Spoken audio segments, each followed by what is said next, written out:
ख़वातीनो हज़रात, आज की इस खूबसूरत महफिल में आप सबकी मेज़बान सोनम गिल की तरफ से आप सबका तहे दिल से इस्तकबाल है। Thank you so much for your patience because I know it's been slightly delayed. आज हम सब आपको एक ऐसे सफ़र में ले जाने वाले हैं जो तसव्वुर के सरजमीन पर आबाद है। ये सफ़र है दास्तान गोई का, जिसे पॉपुलरली हम कहते हैं the art of story telling. दास्तान गोई केवल एक फन नहीं बल्कि एक एहसास है, एक जज्बा है और हम सबके तहजीब का एक खूबसूरत तरीन अक्स है। दास्तान गोई हम सब में ज़्यादातर लोग इस बात से वाकिफ़ होंगे कि क्या आर्ट फॉर्म है, कैसे हम इसे जो है ग्रो करने की कोशिश करते हैं थ्रू वीडियोस, परफॉर्मेंसेस। लेकिन हमारे समाज में कुछ ऐसे लोग भी होंगे जो शायद पहली मर्तबा एक दास्तान गोई का इवेंट या परफॉर्मेंस देखने आए हों। तो उनके लिए मैं समझती हूँ कि हमारा फ़र्ज़ बनता है कि हम एक शॉर्ट इंट्रोडक्शन दास्तान गोई के हवाले से उनको ज़रूर दें। दास्तान गोई यानी कहानी सुनाने की सलीकामंद रवायत। दास्तां यानी कहानी, स्टोरी। गोई यानी उसको बयां करना। और जो इस फन में माहिर होते हैं उन्हें हम दास्तान गो कहते हैं। आज यहाँ पे जो हमारी परफॉर्मेंसेस है उसमें सबसे पहली जो कहानी आप सबके सामने आएंगी उस कहानी का नाम है मुगलों को सल्तनत बख्श दी, जिसके राइटर हैं भगवती चरण वर्मा जी। और इसमें जो दास्तान गो है वो है शादाब खान और साहिल शर्मा। शादाब खान एक ग्रेजुएट है और उन्होंने Shri Ram centre of performing arts से एक्टिंग में डिप्लोमा किया है। प्रोफेशनल थिएटर में सर्टिफाइड है और उन्होंने 5 साल एसआरसी के रेपर्टरी में भी काम किया है। इसके अलावा उन्होंने मीडिया और एक प्रोफेशनल आर्टिस्ट के तौर पर national award winner mister Vinod कापरी के साथ एक डॉक्यूमेंट्री में भी काम किया है और इसके अलावा वेब सीरीज और कुछ खास टीवी सीरीज में भी काम किया है। बातें हैं साहिल शर्मा के बारे में, बताते हैं आपको। साहिल शर्मा जी जो है वो एक ग्रेजुएट हैं और Shri Ram centre of arts से एक्टिंग का डिप्लोमा कर चुके हैं और रेपर्टरी में भी काम किया है और सेंट्रल यूनिवर्सिटी उत्तराखंड से मास्टर्स इन थिएटर भी किया है और दिल्ली गवर्नमेंट से फेलोशिप इन थिएटर भी किया है। तो दोस्तों आए इस्तकबाल करते हैं शादाब खान और साहिल शर्मा का।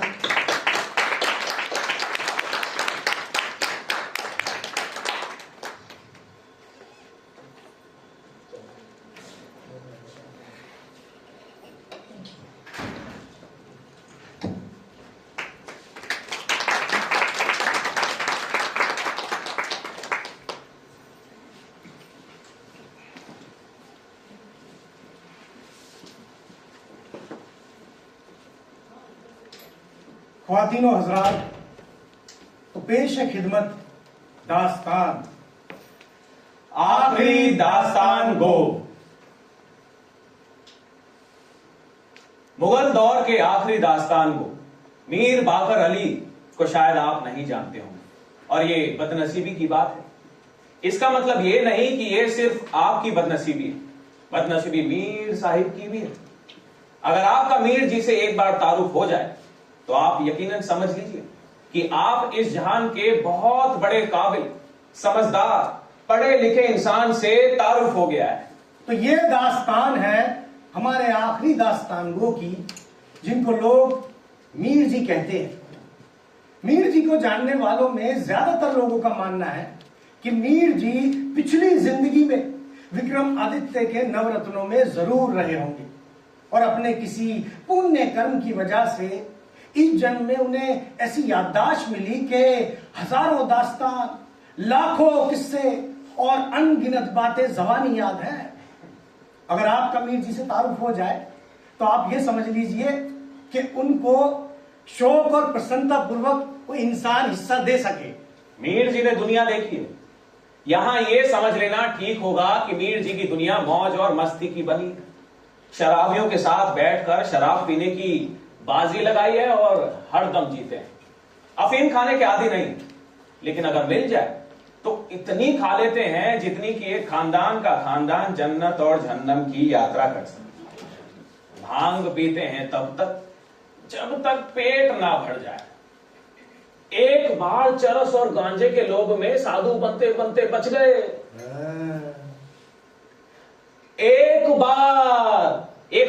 उन्हें संख्या खिला दी थी, इस आशा से कि ये संसार एक पापी के भार से मुक्त हो जाए।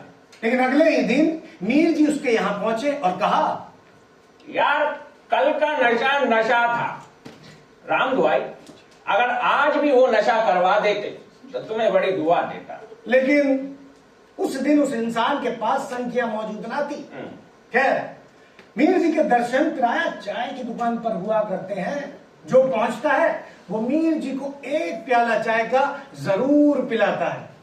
दुनिया में जो चाय का तलबगार ना होगा, दुनिया में जो चाय का तलबगार ना होगा, महशर में भी उसे खुदा का दीदार ना होगा। वाह, बहुत खूब, शुक्रिया। वाह। खैर, हम लोग जब चाय पीने पहुंचे तो मीर जी कोने में आंखें बंद किए हुए कुछ सोच रहे थे।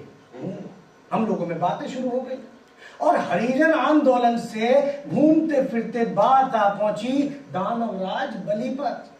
अपने पंडित गोवर्धन शास्त्री ने भांग का कश लेते हुए कहा,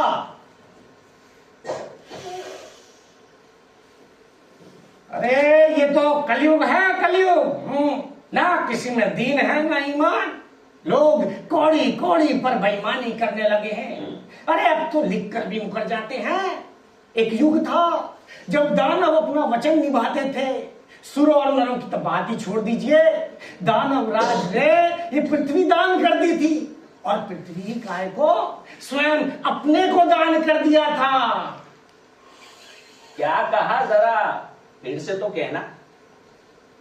सब लोग मीर जी की ओर घूम पड़े, इस आशा से कि कोई नई बात सुनने को मिलेगी। मनोहर ने शास्त्री जी के शब्दों को दोहराने का कष्ट उठाया। मीर जी, ये जो अपने गोवर्धन शास्त्री हैं, सो कह रहे हैं कि कलयुग में धर्म कर्म सब लोप हो गया है, ऐसा है क्या?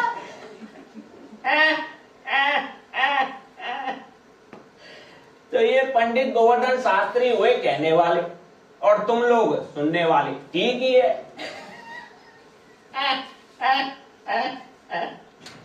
अरे ये तो कर रहे हैं त्रेता की बात। त्रेता में तो अकेले बलि ने ये सब कर दिया। मैं बताता हूं कलयुग की बात। कलयुग में तो एक इंसान की कही हुई बात को उसकी 7-8 पीढ़ी तक निभाती गई। अगर वो पीढ़ी स्वयं नष्ट हो गई, लेकिन उसने फिर भी अपना वादा ना तोड़ा। है? ये बड़ी हैरत की बात है। बात कुछ समझ में नहीं। मीर जी, ये आप जो कह रहे हैं कलयुग में किसने अपने वचनों का पालन किया है, जरा बताना। लौंडे हो ना, जानते हो मुगलों की सल्तनत कैसे गई? हाँ, वो तो अंग्रेजों ने मुझे छीन ली। तभी तो कहता हूं कि तुम सब लोग लौंडे हो। स्कूली किताब रट रट कर बन गए पढ़े लिखे आदमी। अरे मुगलों ने अपनी सल्तनत अंग्रेजों को बख्श दी। बख्श दी? मीर जी ने संख्या ज्यादा ले ली। मीर जी, ये कौन सा नया इतिहास बता रहे हो? अच्छा बताओ, कैसे बताओ। अच्छा तो फिर सुनो।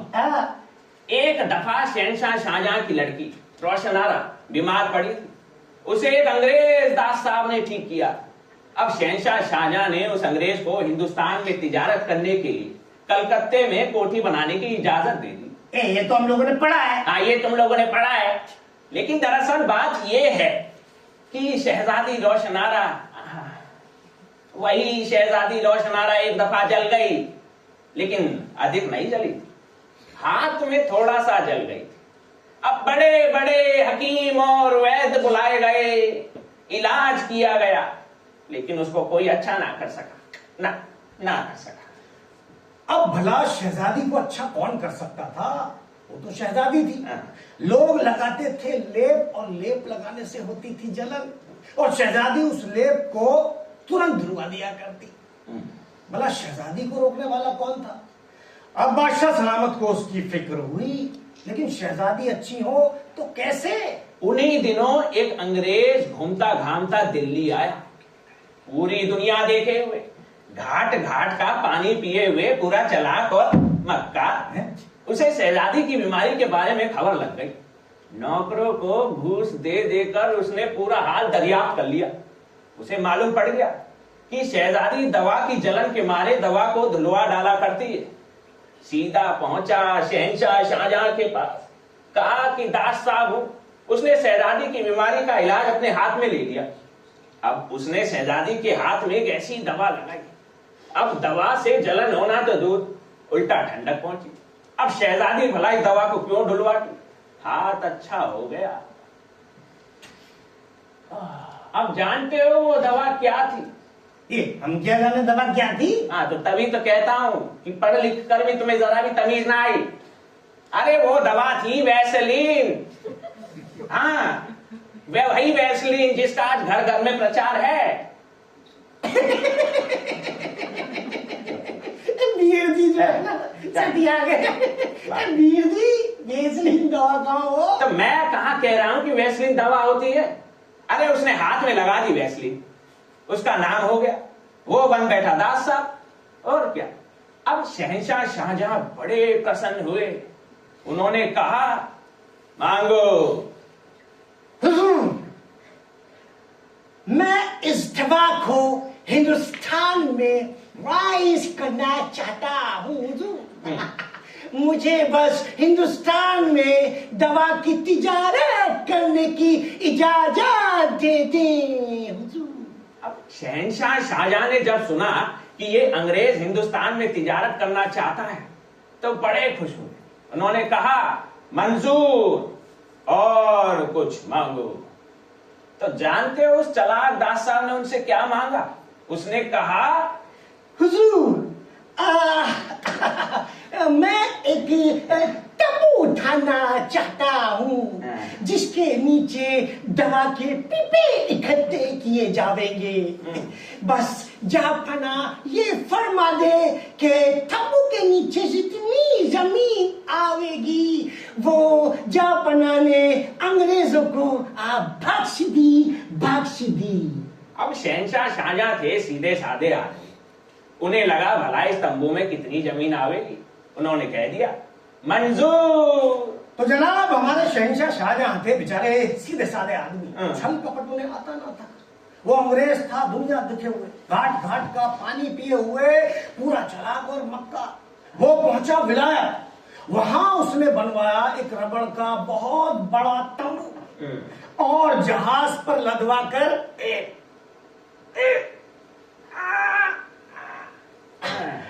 चल दिया हिंदुस्तान।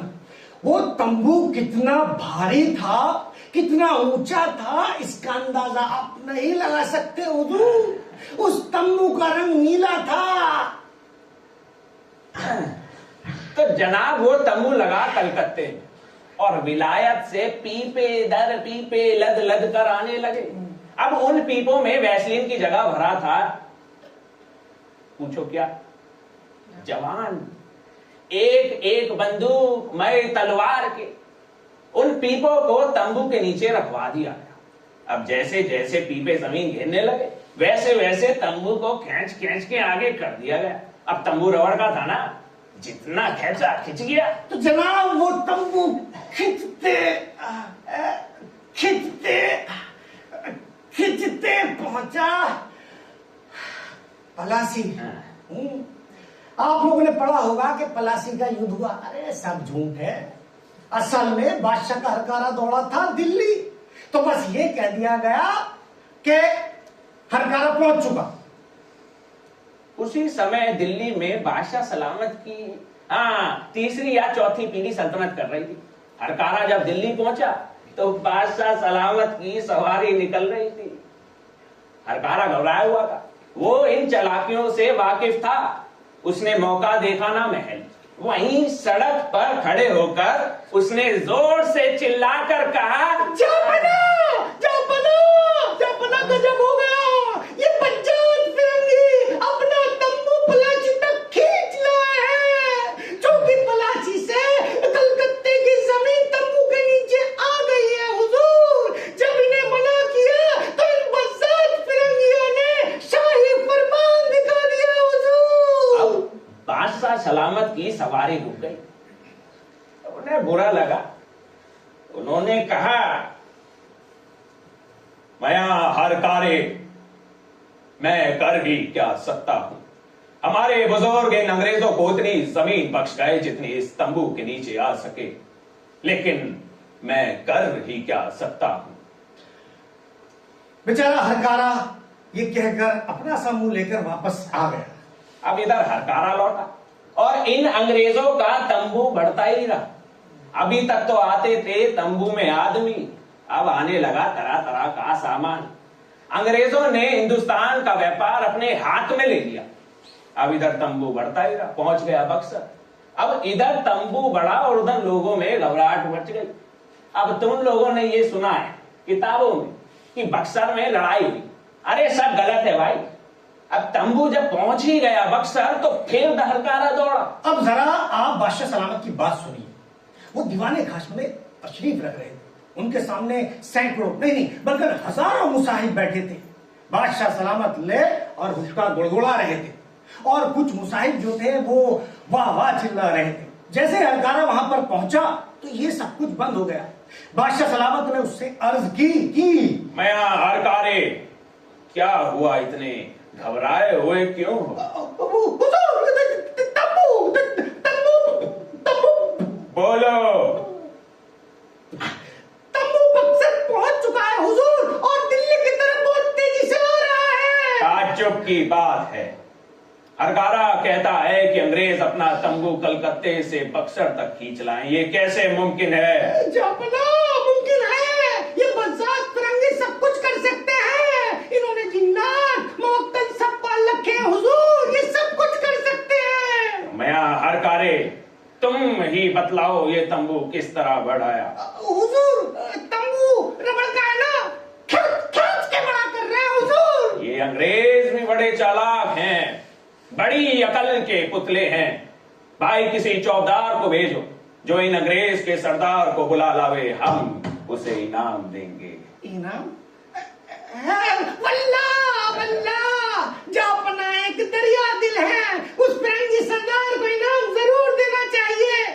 अरे मैं आया था इसे शिकायत करने और ये इनाम देने पर आमदा दिखाई दे रहे हैं। बादशाह सलामत, दरअसल वो तंबू जो है वो बढ़ चुका है आगे, और अगर इन्होंने आपने कुछ नहीं किया तो ये आपकी सल्तनत पर कब्जा कर लेंगे हुजूर। गजब। लेकिन हमारे बुजुर्ग इन अंग्रेजों को इतनी जमीन बख्श गए जितनी इस तंबू के नीचे आ सके। भला मैं कर ही क्या सकता? अंग्रेज सरदार को इनाम ना दूंगा। बादशाह सलामत ये कहकर अंग्रेजों की चालाकी बेगम से बतलाने के लिए हरम के अंदर चले गए और वो बेचारा हरकारा वापस लौटा। अब इधर हरकारा लौटा और इन अंग्रेजों का तंबू बढ़ता ही रहा। अब एक दिन क्या देखते हैं कि ये तंबू काशी विश्वनाथ पुरी के ऊपर तन गया। अब तो लोगों में भगदड़ मच गई। उन्हीं दिनों राजा चैत सिंह बनारस की देखभाल कर रहे थे। हाँ, उसी वक्त उन्होंने हरकारे को बादशाह सलामत के पास दौड़ाया। हरकारे को बादशाह सलामत के सामने पेश किया गया, जहां उसने उनसे अर्ज की हुजूर तंबू, हुजूर तंबू, हुजूर तंबू, बोलो। हुजूर तंबू बनारस पहुंच चुका है हुजूर। मैं हरकारे, अब तुम ही बतलाओ क्या किया जाए? हुजूर हमें एक बहुत बड़ी फौज भेजकर इनका तंबू कैंची से छोटा करवा देना चाहिए हुजूर। हम लड़ने को तैयार हैं, बस जापना का हुक्म बर हो जाए। इस तंबू की क्या हकीकत, आसमान को छोटा कर दे हुजूर। हमारे बुजुर्ग इन अंग्रेजों को इतनी जमीन बख्श गए जितने इन तंबू के नीचे आ सके। बख्शीश नामा के रूह से हम कुछ नहीं कर सकते। हाँ, तंबू को छोटा कराना गैर मुमकिन है। इसके लिए दरबार आम किया जाए और ये मसला वहां पेश हो। इधर दिल्ली में तो ये बातचीत हो रही थी और उधर इन अंग्रेजों का तंबू इलाहाबाद से इटावा ढकता हुआ आगरा पहुंच गया। दूसरा हरकारा दौड़ा। हुजूर, हुजूर तंबू, हुजूर तंबू, बोलो। आगरा पहुंच चुका है हुजूर। अगर अब भी कुछ नहीं किया तो ये तंबू दिल्ली पर तन जाएगा। आज अहम मसला पेश है। हमारे बुजुर्ग इन अंग्रेजों को इतनी जमीन बख्श गए जितना इन तंबू के नीचे आ सके। इन अंग्रेजों ने अपना तंबू कलकत्ते में लगवाया था, लेकिन वो है रबड़ का, जिसे ये खींच खींच कर आगरा तक ले आए। जब हमने अपने बुजुर्गों को इसके बारे में बतलाना चाहा तो उन्होंने कुछ करना मुनासिब ना समझा, क्योंकि शहनशाह शाहजहां अपना कौल हार चुके हैं। हम अमीर तैमूर की औलाद हैं, अपने कौल के पक्के हैं। अब आप बतलाइए क्या किया जाए। हुजूर, एक सेनापति होने के नाते मैं ये बोलना चाहूंगा आपसे कि हमें इनसे लड़ना चाहिए और इनका तंबू छोटा करके उसको कलकत्ते भिजवा देना चाहिए। लेकिन हम अमीर तैमूर की औलाद हैं, हमारा कॉल टूटता है। तंबू दिल्ली पहुंच चुका है, वो देखिए बाहर किले तक पहुंचा हुजूर। वास्तव में हम सबने देखा, हजारों गोरे खाकी वर्दी पहने हथियारों से लैस तंबू को किले की तरफ खींचते हुए आ ही रहे थे। इसके बाद बादशाह सलामत खड़े हुए। उन्होंने तैश में आकर कहा, हमने तय कर लिया, हमारे बुजुर्ग जो कह गए वही होगा। हमारे बुजुर्ग इन अंग्रेजों को इतनी जमीन दे गए जितनी इस तंबू के नीचे आ सके। अगर दिल्ली भी उस तंबू के नीचे आती है तो आए, मुगल सल्तनत जाती है तो जाए, लेकिन दुनिया ये देख ले कि अमीर तैमूर की औलाद अपने कौल की पक्की है। इतना कहकर बादशाह सलामत अपने मैं अमीर उमराव के दिल्ली के बाहर हो गए और दिल्ली पर अंग्रेजों का कब्जा हो गया। अब आप देख सकते हैं कलयुग में किस तरह मुगलों ने अपनी सल्तनत अंग्रेजों को बख्श दी। मीर जी, मैं कह रहा हूँ, इतनी बढ़िया दास्तान सुनाई है आपने। एक प्याला चाय का मंगवा दूं? इतनी अच्छी दास्तान सुनाने के बाद भी एक प्याला चाय? अरे महुए के ठर्रे का एक अद्दा ही हो जाए।